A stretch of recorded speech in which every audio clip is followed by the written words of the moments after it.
You see, the ruling mental state is everything. I know that you and I have been trained to believe that we've got to change what's going on out there. But believe me, the thoughts that you think repeatedly become fixed in your subconscious mind. And those thoughts are going to determine what happens in your life. Make no mistake about it. Now, if you're holding thoughts of lack and limitation, that's what you're going to attract. Now, most people don't understand this, and they attract what they don't want rather than what they do want. You've got to start seeing what you want. Well, if you want good in your life, quit trying to change the bad. Quit trying to get rid of the bad. Let it go. Let the dead bury the dead. Let it be part of the past. Start to see the good that you desire. See it as present in your mind. The second you've got the idea in your mind, you've got it intellectually. The second you internalize it, you've got it emotionally. And then it's only a period of time until you attract it physically. Attraction's a very powerful process. We've got to realize that everything we're seeking is seeking us. We've got to be open to the good that we're looking for in life. We've got to understand that the only way to receive good is to give good. We've got to put it out and we take it on. This is an orderly universe, and energy is forever moving. You have to understand that your life is full right now. Now, it may not be full of what you want, but your life is full. Your calendar is full. All your time is spoken for. You'll say, well, it's really not. I've got a lot of wasted time. That's how you're using it then. We must replace the waste with productivity.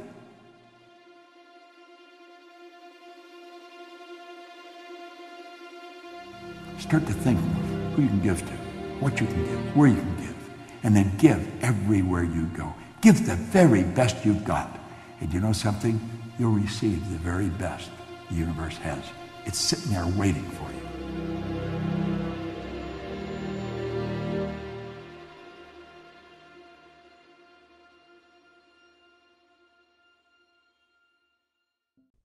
See, the truth, the real basic truth, is everything that comes into our life, we've attracted. We're literally magnetized to it. Do you know that your brain is an electronic switching station?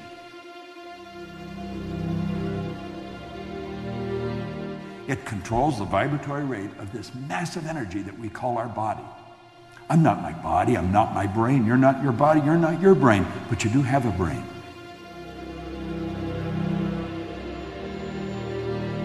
We have a marvelous mind, and we can control the vibration we're in, and when we do, we start to control what comes into our life.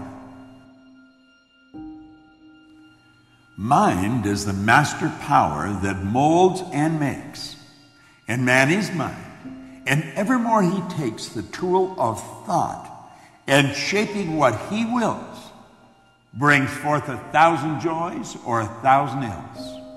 We think in secret, and it comes to pass. Our environment is but our looking glass. Do you know James Allen wrote those words a little over 100 years ago? I began to study them close to 50 years ago. Every year they mean a little more to me.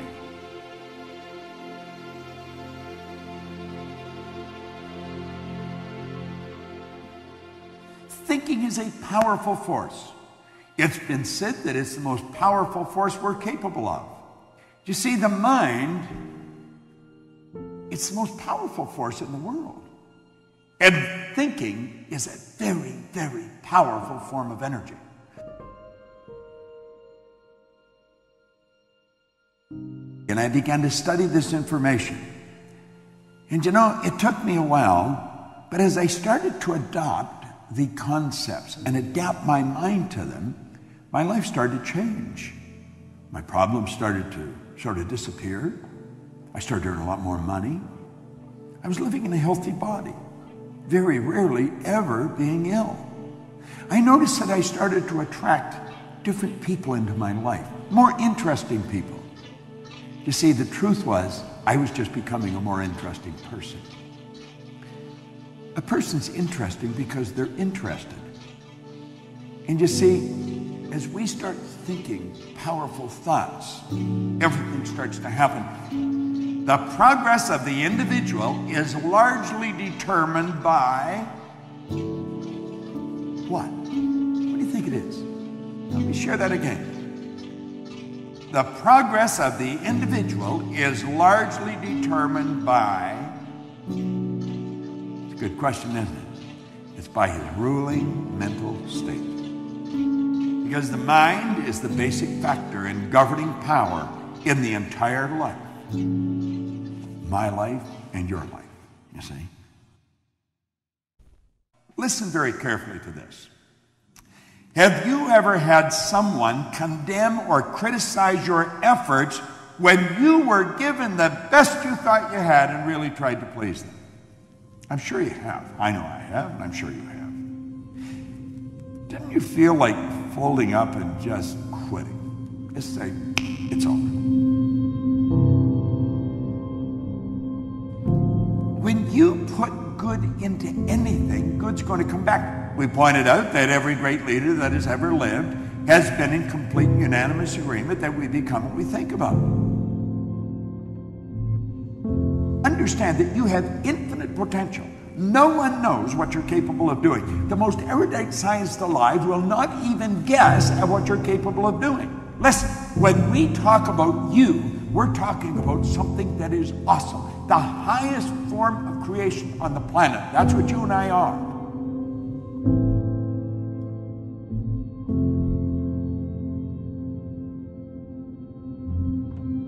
We've got to learn to forgive ourselves. We've got to forgive others. We have to realize that what we did yesterday, we cannot change. If you did something deliberately wrong, let it go. Forgive yourself. If you did it and you didn't do it deliberately, forgive anyway. Let it go. If someone else has done something to you, don't hold any resentment. Let it go. Now, that doesn't mean that you want to go and give them an opportunity to do it all over again. You may move away from that. But you cannot hold bad thoughts in your mind and move in a good direction. We work from a higher to a lower potential. We go from the thought to the thing. Spirit always manifests through its polar opposite. You go from the non-physical to the physical. You and I have the ability to tap into a non-physical world, a world of thought. Yet we can choose our thoughts. We can choose any thoughts we want. No one can guess what you're capable of doing. You may be sitting there and will say, how do you know that? You don't even know me. Because we all have infinite potential. You see, we're spiritual beings. Spirit's omnipresent. Spirit's 100% evenly present in all places at the same time. The best, the highest form of intelligence on the planet. And we're not utilizing it properly. We have infinite potential. There's no end to what we can bring to the surface. No one even knows what we're capable of doing, least of all you. So why do we set goals? We set goals to find out what we're capable of and to develop the best in us.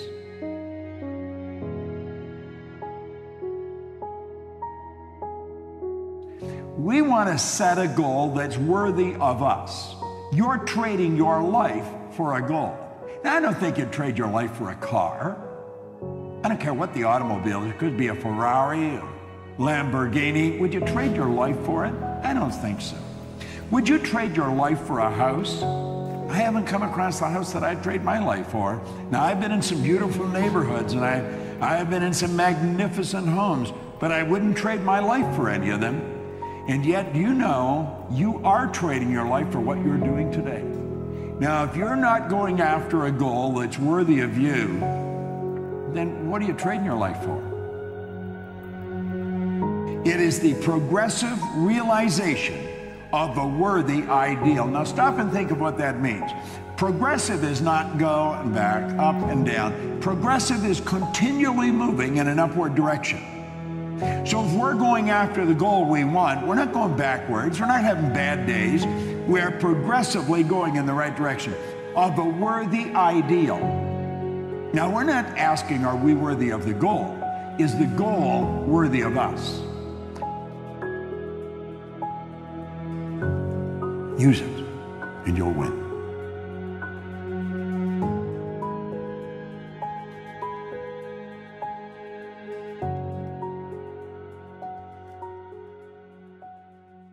Master your mind and guide it intelligently. Do you know, most people are controlled by what's going on outside. They're not using their mental faculties to really control their life. People are not mastering their mind. They're not using it. They're not controlling their own life. Try to be on the outside of what you idealize on the inside. Your thoughts make you, and your ideals, principles, or ruling desires will determine your destiny. Now, I have studied this material since 1961. October 1961 is when I really began to study this. So naturally, I've watched a lot of things change. I've watched things change in the world. I've watched the attitude of people shift. And it shifts primarily because we're starting to understand ourselves better.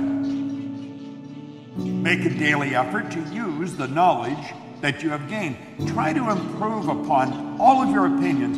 Endeavor to obtain a truer and a larger conception of each of your personal views. We've got a lot of ideas locked up in our mind that violate the laws of this universe, and that's what's causing our problem. Have you ever really analyzed your own belief patterns? Why do you believe these things? As you try to find why you hold these views, many of your old-time views are going to fall to pieces. Form a clear and definite idea regarding your convictions as to why as you do, and to why as you think. You see, most people never really ask themselves, why do I believe that? Do you know almost all your beliefs you've inherited? That's true. Dates way back into your genetic nature. From the moment of conception, your ancestors are built right into the genes. See, it's no accident that a very small select group of people live really meaningful lives, and so many others are struggling all the way through their life.